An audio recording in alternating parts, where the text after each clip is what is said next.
Good morning, readers and writers.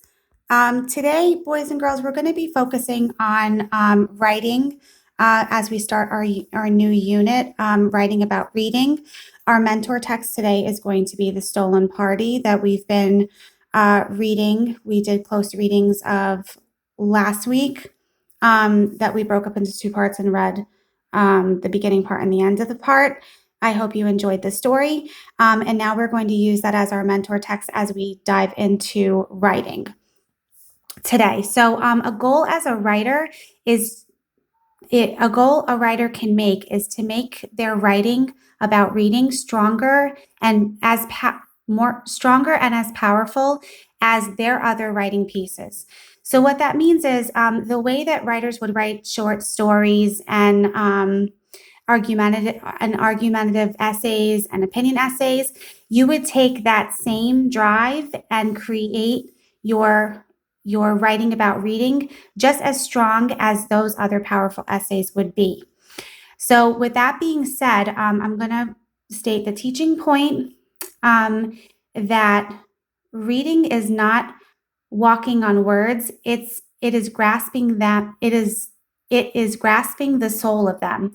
What that means is now that there is no better way to do this than to write about your reading, the same way as you would write stories and essays. So, guys, I would like you to dive into this way we're going to be writing today as a way that we would drive our writing in short stories and in other essays that we would be writing. Only that when we are reading, we are going to be always thinking about how we are going to write. So 2 ways to approach writing about reading is, number 1, you would write like how you would write about stuff that you would hear about. So an example of this would be something maybe you hear about in the hallway, something that catches your attention. It could be something on the news that you hear. Since we've been in distant learning, there's been a lot of news happening in our households. We hear a lot of it. So the same way you would react and have that drive to write about something important that catches your attention would be the same way that you'd want to tackle writing about reading when we listen to our mentor text or a short story that we are reading. Another way to approach writing about reading is to write like how you would write about stuff in your life. So this closest example that I can think of is the way you would write a journal entry, the way you would write a diary entry. Maybe you're really wanting to write a letter to somebody who you haven't spoken to in a while, and you put all your power and effort into writing a powerful message to them, whatever it may be. So that's the way you're going to approach writing about reading as you listen to the mentor text. Remember to be creative and remember to be open to all thoughts and possibilities. So again, we're going to listen again to the story, the beginning part, but just be open and keep in mind all thoughts and possibilities as you listen to it again. Okay, so before we start, another chart I just want to highlight for you is not only are we going to write about reading, but we have to make sure that we listen in a certain way. So we are going to not only we are going to write about what we read. We're going to be a writer that writes about what they read, but we are also going to be a writer that listens. So to listen as a writer, this is what it looks like. Readers must see more, hear more, feel more, and listen with a pen in your hand. So listen with a pen in your hand would remind me of powerful ways that we stop, think, and jot about things that catch our attention as we read something. So we're always going to remember that mastery skill of stop, thinking, and jotting as we're reading. We also want to see more about what we've already seen, hear more about what we've already heard, and feel more about what the characters could be going through, kind of putting our shoes and putting ourselves into the character's shoes that we've been doing in the past, but let's make it even more powerful because remember, after we hear the beginning of the short story again, we are going to create some writing. So before I go on and read the first part of the text, the mentor text that I want you to concentrate on today, I want to let you know that at the end of this lesson, I'll make it a little bit bigger. This is what my writing could look like today.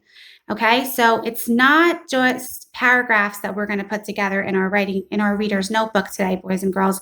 We can do writing in many different ways. We can design a map. We can create a chart. We can sketch our characters out and label them. We can make an argumentative stance. We can advocate or argue for one of our characters' positions and how we think that they feel. Or we could just take the character's feelings and we can create some poetry around what's happening to the character and the bigger ideas of the story. Okay, so again, today, boys and girls, at the end of the reading, I want you to step back, look at your notebook, and think to myself, what could my writing look like today? So I want you to create any type of writing you want, and you can take any one of these ideas and make it your own. Okay, so let's go into the first part that I want you to concentrate on today. Again, as I read the first page, mostly the first page of The Stolen Party by Lillian Hecker, I want to remind you that as I am reading, boys and girls, if you'd like to take notes or you would like to jot something down, please stop the video, take your notes in your reader's notebook, and then keep on playing it to get through the reading. But then at the end, we are going to go on and do some writing. Okay, so with that being said, boys and girls, please go get your reading notebooks, and have a pen in your hand, and let's begin the close read. As soon as she arrived, she went straight to the kitchen to see if the monkey was there. What a relief. It was. What a relief. She wouldn't have liked to admit that her mother had been right. Monkeys at a birthday party? Her mother had sneered. Get away with you, believing any nonsense you're told. She was cross, but not because of the monkey, the girl thought. It's just because of the party. I don't like you going, she told her. It's a rich people's party. Rich people go to heaven too, said the girl, who studied religion at school. Get away with heaven, said her mother. I'm going because I've been invited, she said. And I've been invited because Luciana is my friend. So there.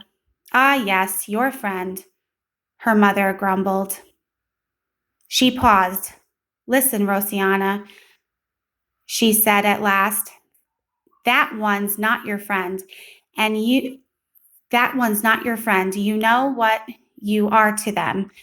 The maid's daughter, that's what. Rosiana blinked hard. She wasn't going to cry. Then she yelled, Shut up. You know anything about being friends.